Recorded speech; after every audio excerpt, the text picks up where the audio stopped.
Hey, Central Hope, my name is Rory Yates, and welcome to a process through which we are going to equip ourselves with a very important tool to know how to live the mission that we are on together in everyday life.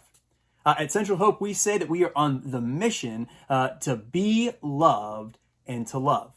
And love is not a feeling. Love at its core is to meet the need of another. We're on the mission to be loved by God so that we then can love others, be loved and love. Our mission really then is allowing God to meet our needs so that we can partner with Him in meeting the needs of others. And the way that we're going to be on that mission together in everyday life is by valuing three things. We value at Central Hope the gospel, which is the good news of the life-giving reign and rule of Jesus Christ through His life, His death, and His resurrection. We value discipleship. And discipleship is following the living Jesus in day-to-day life and encouraging and seeking others to join us in following Him in His life-giving rule and reign. And finally, we value community, the community of disciples that is the family of Central Hope.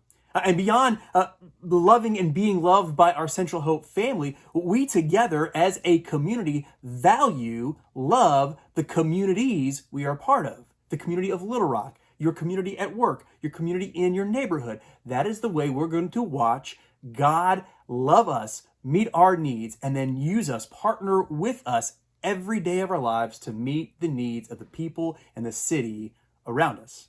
Be loved and loved. But what does it really mean to live on this mission every day? How, on the day-to-day of life, do I value the gospel, discipleship, and community?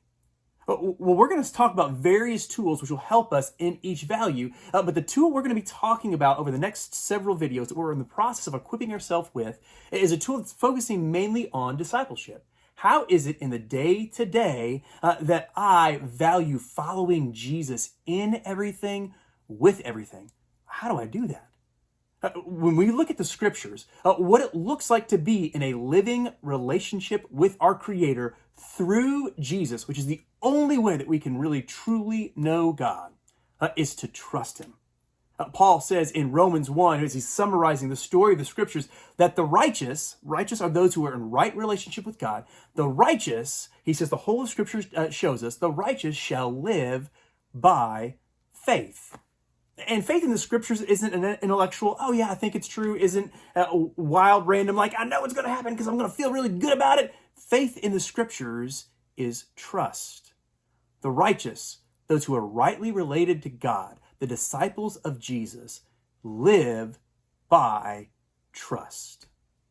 Trust is at the very center of the relationship that God has created us as those who bear His image to be in with Him, through the living person of Jesus Christ. But what does it look like to trust God? What does it look like to trust God in the mundane things? I'm sure, if my back's against the wall and terrible things are happening and you have to take that leap of faith, I can trust God in that really extreme situation. We're kind of familiar with that, but how do I trust Him with getting my kids to school tomorrow morning? How do I trust Him with this boss at my first job that treats me like I'm dirt? How do I trust Him in this relationship with this man, this woman that I'm in? How do I trust Jesus in the most mundane things as I follow Him? And that is what this tool is going to center on.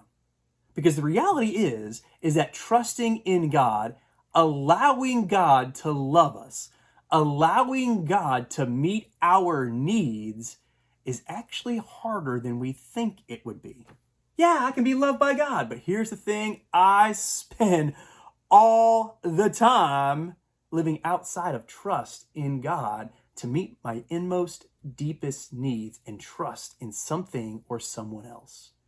Well, this tool that we're going to call Root and Fruit is a tool that's going to help us see trust in Jesus Christ in the whole of our lives. See, God through Jesus Christ has met and meets perfectly the deepest needs of our soul. The need of significance, the need of comfort, the need of control, and the need of acceptance. But how do I know where it is in my life where I am trusting him? Or where it is in my life where I'm not trusting him in these things?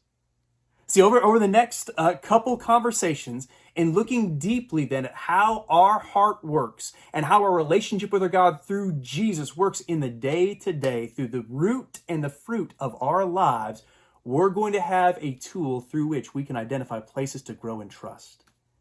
Places where we can encourage others to grow in trust with us. Ways in which we can share the good news, the hope of Jesus Christ with other people, and a tool that'll help us be in continual conversation with God in prayer as we seek to grow in allowing him to love us, to meet our needs, so that we can join him in meeting the needs of others. I'm excited about this. This has changed my life, and I'm looking forward to it changing the life of our church here at Central Hope. So let's go.